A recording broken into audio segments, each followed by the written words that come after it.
Hello everyone, मैं राजकुमार आप सभी का वेलकम करता हूं मेरे अपना यूट्यूब प्लेटफॉर्म टीचर ज्ञान में। दोस्तों, सबसे पहले आपको और आपकी फैमिली को मेरी ओर से दीपावली के इस पावन पर्व की हार्दिक शुभकामनाएं। दोस्तों, आज का जो अपना वीडियो है वह रहेगा यूनिलर्न पोर्टल पर आप सत्र जो 2.7 है या फिर मॉड्यूल 2 का जो सत्र 2.7 जो है मॉड्यूल पश्चात परीक्षण उसकी क्विज हल करने वाले हैं। तो इस वीडियो के अंदर मैं आपके सभी विषय की क्विज एक साथ ही आपको हल करवाने वाला हूँ। आप जैसे ही इस पर क्लिक करते हुए इसको ज्वाइन कर लेंगे, कुछ इस प्रकार का इंटरफेस आपके सामने ओपन हो जाएगा। यहाँ पर आप क्या करेंगे, सबसे पहले परिचय पर आप क्लिक करेंगे और इसके बाद में आप एक वीडियो होगा जिसको आप देखते हुए बैक आ जाएंगे और खंड 2.7.2 कोर्स के बारे में सर्वे फीडबैक पर क्लिक कर देंगे। जैसे ही दोस्तों आप इस पर क्लिक करेंगे, कुछ इस प्रकार का इंटरफेस आपको शो होगा। यहाँ आप एक शिक्षक हैं तो बतौर शिक्षक आप शिक्षक फीडबैक सर्वे फॉर्म पर क्लिक कर देंगे। यहाँ पर आपको क्विज मिलेगा, आप क्लिक कर देंगे सबसे पहले क्विज पे। मैं यहाँ रिव्यू कर रहा हूँ, आप यहाँ पर अटेम्प्ट क्विज नाउ कर देंगे। सबसे पहले आप यहाँ पर अपने लिए जो भी सब्जेक्ट है उसको चूज कर लेंगे, जैसे मैंने यहाँ गणित विषय सेलेक्ट कर रखा है।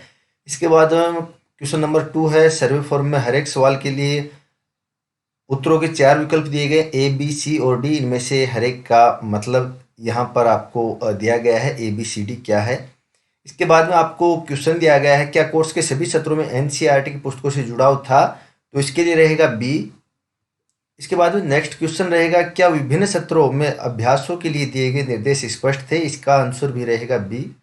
इसके बाद में फोर्थ नंबर क्वेश्चन रहेगा, क्या उत्साही शिक्षकों की नवाचार कथाएं खंड के उदाहरण आप अपनी कक्षा में जोड़ पाए, तो इसका भी आंसर रहेगा सी यहाँ पर।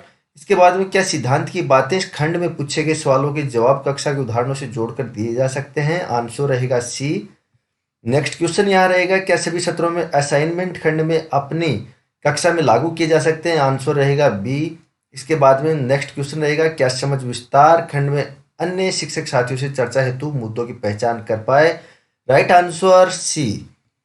इसके बाद में दोस्तों आप यहाँ पर नेक्स्ट क्वेश्चन पर चर्चा करेंगे, तो क्या कोर्स के आधार पर मैटर जो है शिक्षक डीएलएम से अकादमिक चर्चा के लिए बिंदु की पहचान कर पाए, आप इसका आंसर कर देंगे राइट सी।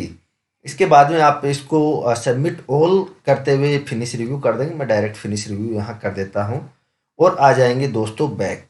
इसके बाद में आप यहाँ वापस आ जाएंगे खंड 2.7.3 मॉड्यूल पश्चात परीक्षण, इस पर क्लिक करेंगे। 4 विषय आपको प्रदर्शित हो रहे हैं, हिंदी, सामाजिक, गणित, विज्ञान। आप चाहें तो यहाँ से क्लिक करते हुए यहाँ ज्वाइन कर लेंगे, अदरवाइज आप यहाँ से नीचे की तरफ देख सकते हैं मॉड्यूल पश्चात परीक्षण हिंदी, इस पर क्लिक कर देंगे। क्विज हिंदी आपके सामने ओपन होगा। यहाँ पर मैं रिव्यू कर देता हूँ, आप अटेम्प्ट क्विज कर देंगे। फर्स्ट क्वेश्चन आपके दिया गया है, यदि हम पाठ्यचर्या दस्तावेज को ठीक से नहीं जानते समझते हैं तो हमारे शिक्षण में क्या छूट जाने की संभावना बनी रहती है, तो राइट आंसर रहेगा शिक्षण के दौरान शिक्षा और विषयों के व्यापक लक्ष्य। सेकंड क्वेश्चन, दिए गए कथन समूह में से एक ही कथन समूह ऐसा है जिसमें 3 बिंदु एनसीएफ के आधार पर हैं, उसे पहचानिए। तो जो ये लास्ट आपके यहाँ दिया गया है, सांस्कृतिक विविधता का सम्मान व बच्चों की व्यक्तिगत विशेषताओं को महत्व है, बच्चों की सक्रिय भागीदारी से स्कूल के संपूर्ण वातावरण को सौंदर्यात्मक रूप से सुखद बनाना, शिक्षण प्रक्रिया को सभी प्रकार से शोषण से मुक्त करना। नेक्स्ट क्वेश्चन 3 नंबर क्वेश्चन रहेगा, हायर ऑर्डर लर्निंग आउटकम के बारे में नीचे दी गई परिभाषाओं में कौन सी परिभाषा सबसे उपयुक्त है, तो उच्च स्तरीय अधिगम लक्ष्य वे हैं जिनमें अधिक कई संज्ञानात्मक प्रक्रियाओं का प्रयोग होता है तथा एकाधिक मानसिक कौशल काम में लिए जाते हैं जो नई स्थितियों से भी जूझने में मदद करते हैं। इनमें तर्क, विश्लेषण, संश्लेषण और सर्जन शामिल हैं।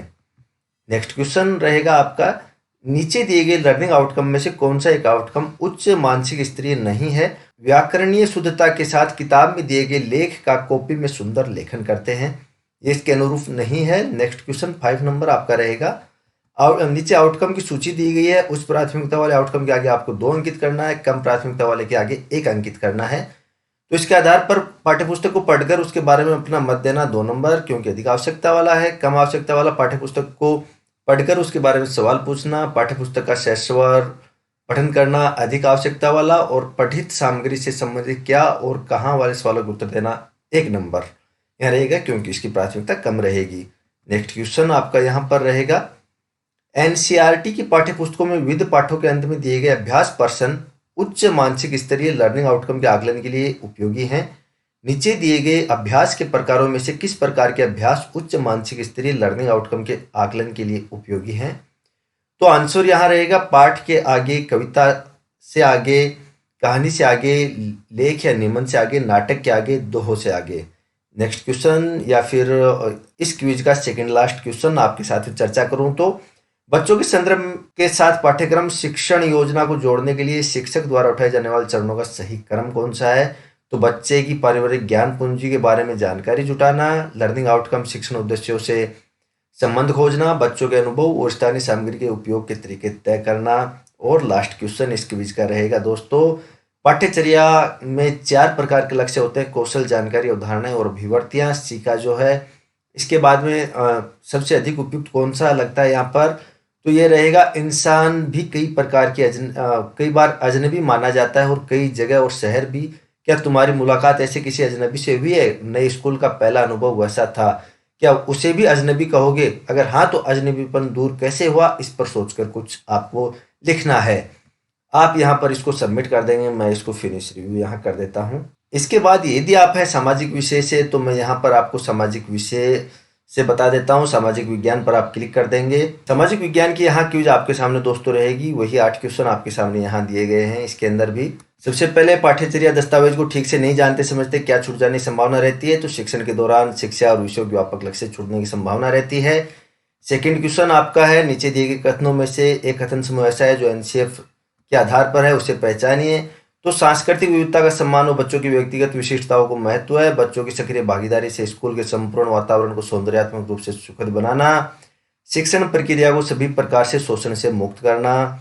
इसके बाद में next question, higher order learning outcome के बारे में परिभाषाओं में से कौन सी उपयुक्त है? तो यहाँ पर जो मैंने टिक मार्क कर रखा है, इन उच्च स्तरीय अधिगम लक्ष्य वे हैं जिनमें अधिक कई संज्ञानात्मक प्रक्रियाओं का प्रयोग होता है। इसमें विश्लेषण, तर्क, संश्लेषण और सर्जन शामिल होते हैं। ये वाली जो परिभाषा है सबसे अधिक उपयुक्त है। नेक्स्ट क्वेश्चन, आउटकम में से कौन सा उच्च स्तरीय मानसिक स्तरीय नहीं है? विभिन्न भौगोलिक और ऐतिहासिक तथ्यों को कंठस्थ कर पाते हैं। नेक्स्ट क्वेश्चन, अधिक प्राथमिकता वाले के आगे 2, कम प्राथमिकता वाले के आगे 1 अंकित करना है आपको। तो नीचे दिए गए निष्कर्षों की जांच करना 2 नंबर, भू आकृतियों के गठन के कारकों का वर्णन 1 नंबर, डाटा का उपयोग, आपदा के कारकों का विश्लेषण चिंतन करना 2 नंबर, पाठ पढ़कर आपदा को रोकने के तरीकों की सूची बनाना 1 नंबर। नेक्स्ट 6 नंबर क्वेश्चन यहाँ रहेगा, उच्च मानसिक स्तरीय लर्निंग आउटकम के शिक्षण संभव बनाने के तरीके में 4 कथन दिए गए हैं, 1 कथन सही है, कौन सा है? तो इतिहास के विभिन्न स्रोतों को साझा कर उनका विश्लेषण करने के लिए सवाल दिए गए हैं ताकि बच्चे इतिहास के पुनर्निर्माण में उन स्रोतों की भूमिका को समझ पाएं। नेक्स्ट क्वेश्चन, बच्चों के संदर्भ के साथ पाठ्यक्रम शिक्षण योजना को जोड़ने के लिए शिक्षक द्वारा उठाए जाने वाले चरणों का सही क्रम कौन सा है? तो दोस्तों ये रहेगा, बच्चे की पारिवारिक ज्ञान पूंजी के बारे में जानकारी जुटाना, लर्निंग आउटकम शिक्षण उद्देश्यों से संबंध खोजना, बच्चों के अनुभव और स्थानीय सामग्री के उपयोग के तरीके तय करना। इसके बाद में नेक्स्ट क्वेश्चन यहाँ रहेगा, यहाँ पर शिक्षा के बारे में आपको बताना है। तो यहाँ क्या आपके स्कूल के भवन में ऐसे बदलाव हुए हैं जिनसे दिव्यांगजन आसानी से आ जा सकें? यदि हाँ तो कौन से, यदि नहीं तो कौन से बदलाव करने पर यह संभव हो सकेगा? आप कर देंगे। इसके बाद में सबमिट ऑल एंड फिनिश, मैं फिनिश रिव्यू यहाँ कर देता हूँ। दोस्तों आप यहाँ पर यदि गणित विषय से संबंधित हैं तो गणित विषय में आपको बता देता हूँ, मॉड्यूल 50 परीक्षण गणित पर क्लिक कर लेंगे। गणित विषय के लिए फर्स्ट क्वेश्चन आपका यहाँ पर रहेगा, यदि हम पाठ्यचर्या दस्तावेज नहीं जानते तो छूट जाने की संभावना है। शिक्षण के दौरान शिक्षा और विषयों के व्यापक लक्ष्य।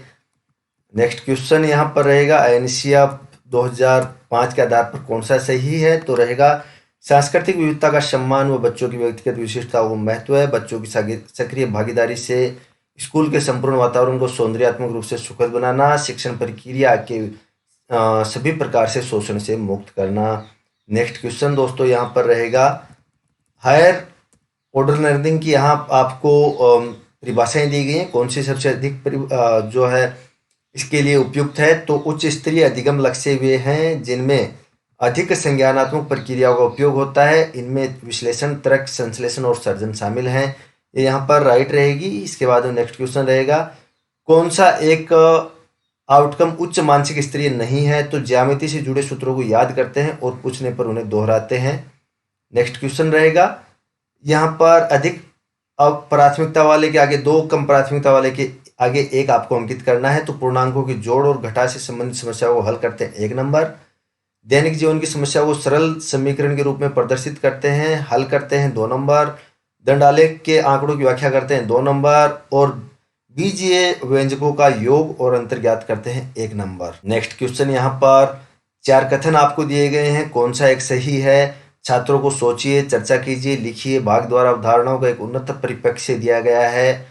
नेक्स्ट क्वेश्चन यहाँ रहेगा, सही क्रम कौन सा है उठाए जाने वाले चरणों का? तो यहाँ पर रहेगा बच्चों की पारिवारिक ज्ञान पूंजी के बारे में जानकारी जुटाना, लर्निंग आउटकम शिक्षण उद्देश्यों से संबंध खोजना, बच्चों के अनुभव और स्थानीय सामग्री के उपयोग के तरीके तय करना। इसके बाद में लास्ट क्वेश्चन इस क्विज का रहेगा, सिक्का से संबंधित है, जिसका आंसर रहेगा एक खेत के इर्द गिर्द बाढ़ को सीधी रेखा में लगाने के लिए हम समकोण त्रिभुज की रचना का प्रयोग कैसे कर सकते हैं। इसके बाद में आप इसको सबमिट ऑल करते हुए फिनिश कर देंगे। मैं डायरेक्ट फिनिश कर देता हूँ और आ जाएंगे दोस्तों बैक। के बाद यदि आप हैं विज्ञान विषय से संबंधित तो मॉड्यूल 50 परीक्षण विज्ञान विषय पर आप क्लिक कर लेंगे और ज्वाइन कर लेंगे तो विज्ञान क्विज आपके सामने होगी। विज्ञान विषय से पहला क्वेश्चन आपका रहेगा, क्या छूट जाने की संभावना रहती है? तो शिक्षण के दौरान शिक्षा और विषयों की व्यापक लक्ष्य से छूट जाने की संभावना यहाँ रहती है। नेक्स्ट क्वेश्चन रहेगा, एनसीएफ 2005 के आधार पर सही है। तो यहाँ पर सांस्कृतिक विविधता का सम्मान और बच्चों की व्यक्तिगत विशिष्टताओं को महत्व है। ये जो है बच्चों की सक्रिय भागीदारी से स्कूल के संपूर्ण वातावरण को सौंदर्यात्मक रूप से सुखद बनाना, शिक्षण प्रक्रिया को सभी प्रकार से शोषण से मुक्त करना जो है यहाँ पर इसके आधार पर सही है। नेक्स्ट क्वेश्चन रहेगा, उच्च स्तरीय यहाँ पर आउटकम दिया गया है, कौन सी उपयुक्त परिभाषा है? तो उच्च स्तरीय अधिगम लक्ष्य वे हैं जिनमें अधिक संज्ञानात्मक प्रक्रियाओं का प्रयोग होता है। इनमें विश्लेषण, तर्क, संश्लेषण और सर्जन शामिल होते हैं। नेक्स्ट क्वेश्चन यहाँ आपका रहेगा, कौन सा एक आउटकम उच्च मानसिक स्तरीय नहीं है? तो इसके लिए लंबाई, तापमान, वजन आदि के मापन को एक इकाई से दूसरी इकाई में बदलते हैं, यहाँ पर नहीं है। नेक्स्ट क्वेश्चन आपका रहेगा, उच्च प्राथमिकता के वाले के आगे आपको 2 और कम प्राथमिकता वाले के आगे 1 लिखना है आपको। तो अवलोकन करना, प्रश्न उठाना 2 नंबर, शिक्षक द्वारा कुछ प्रयोगों का प्रदर्शन जिसका बच्चे दूर से अवलोकन करते हैं 1 नंबर, परिकल्पना का निर्माण, जांच 2 नंबर, आंकड़ों का संग्रह, विश्लेषण एवं व्याख्या में प्रमाणों का समर्थन देना 2 नंबर। इसके बाद में नेक्स्ट क्वेश्चन रहेगा, यहाँ पर आपके कौन सा एक कथन सही है? एनसीईआरटी के अनुसार बूझो और पहली द्वारा पूछे गए प्रश्नों को चिंतन का अवसर यहाँ देते हैं। नेक्स्ट क्वेश्चन आपका रहेगा, यहाँ पर उठाए जाने वाले चरणों का सही क्रम। तो ये क्रम रहेगा, बच्चों की पारिवारिक ज्ञान पूंजी के बारे में जानकारी जुटाना, लर्निंग आउटकम शिक्षण उद्देश्यों के संबंध खोजना, बच्चों के अनुभव और स्थानीय सामग्री के उपयोग के तरीके तय करना। लास्ट क्वेश्चन इस क्विज का रहेगा दोस्तों, सिक्का से संबंधित, जिसका आंसर रहेगा विद्युत उपकरण से संबद्ध आग पर नियंत्रण पाने हेतु जल का उपयोग नहीं किया जाता, ऐसा क्यों? इसके बाद में आप इसको submit all and finish review कर देंगे। मैं फिनिश रिव्यू कर देता हूँ और दोस्तों आप आ जाएंगे बैक। जैसे ही ये हो जाता है आप आएंगे अगले मॉड्यूल की ओर, इस पर क्लिक करेंगे और इसके बाद में आप इसको एक बार देख लेंगे और बैक आ जाएंगे दोस्तों। जैसे ही बैक आएंगे आप और बैक यहाँ आएंगे 2.7 पर। यहाँ मॉड्यूल 50 परीक्षण आपका हो गया है। अब मेंटर के लिए यहाँ दिया गया है, आप इस पर क्लिक कर देंगे और यहाँ पर सपोर्टिव सुपरविजन जो है इस पर आप एक बार क्लिक कर देंगे दोस्तों, क्योंकि इसमें भी यहाँ आपको एक क्विज मिलेगी। आप सपोर्टिव सुपरविजन क्विज पर क्लिक कर देंगे। यहाँ पर क्वेश्चन यहाँ दिया गया है, मैं रिव्यू कर देता हूँ इसको। इसके बाद में इसमें एक क्वेश्चन दिया गया है दोस्तों, शिक्षक प्रशिक्षण के इस ऑनलाइन कोर्स के 2 मॉड्यूल पूरा करते हुए आपने शिक्षक सहयोग और समर्थन के बारे में बहुत कुछ सीखा समझा होगा। नीचे ऐसी ही कुछ बातें दी जा रही हैं, आप जिन बातों से सहमत हो उन्हें क्लिक कीजिए। इसके अंदर जिन जिन से सहमत है उन पर मैंने यहाँ क्लिक किया है दोस्तों, आप इन पर क्लिक कर देंगे। शिक्षकों से बातचीत के दौरान पाठ्यपुस्तक से दिए गए उदाहरण उनको अपनी कक्षा में लागू करने के लिए प्रेरित करते हैं। प्रशिक्षण की सैद्धांतिक बातों को कक्षा में तभी लागू किया जा सकता है जब शिक्षकों को उनसे जुड़े व्यवहारिक अभ्यास के मौके मिलते हैं। शिक्षकों के सीखने के लिए जरूरी है उपयुक्त चुनौतीपूर्ण प्रश्नों, मुद्दों के बारे में विविध प्रकार से चर्चा करना। बड़े मॉड्यूल के बजाय शिक्षक छोटे सैद्धांतिक लेखों और उदाहरणों से ज़्यादा सीखते हैं। शिक्षक अपने अन्य साथियों के साथ चर्चा करके ज़्यादा सीखते हैं और बच्चों के सीखने के लिए ज़रूरी है कि शिक्षकों द्वारा शिक्षण के दौरान उनके परिवेश से संदर्भ से जुड़ाव के उदाहरण प्रस्तुत किए जाएं। ये आपका यहाँ पर सही रहेगा, आप इसको फिनिश रिव्यू कर देंगे दोस्तों। इसके बाद में आप आ जाएंगे बैक टू सपोर्टिव सुपरविजन। यहाँ अब आप आगे की तैयारी पर क्लिक करेंगे, इस पर आप देख लेंगे, इसको पढ़ लेंगे, बैक आ जाएंगे और इसके बाद में लर्निंग कम्युनिटी की ओर, इस पर आप यहाँ पढ़ लेंगे एक बार। तो दोस्तों कुछ इस प्रकार से आप इस ट्रेनिंग को कंप्लीट कर सकते हैं। तो दोस्तों एक बार फिर आपको मेरी ओर से हैप्पी दीपावली। ओके दोस्तों, थैंक्स फॉर वॉचिंग।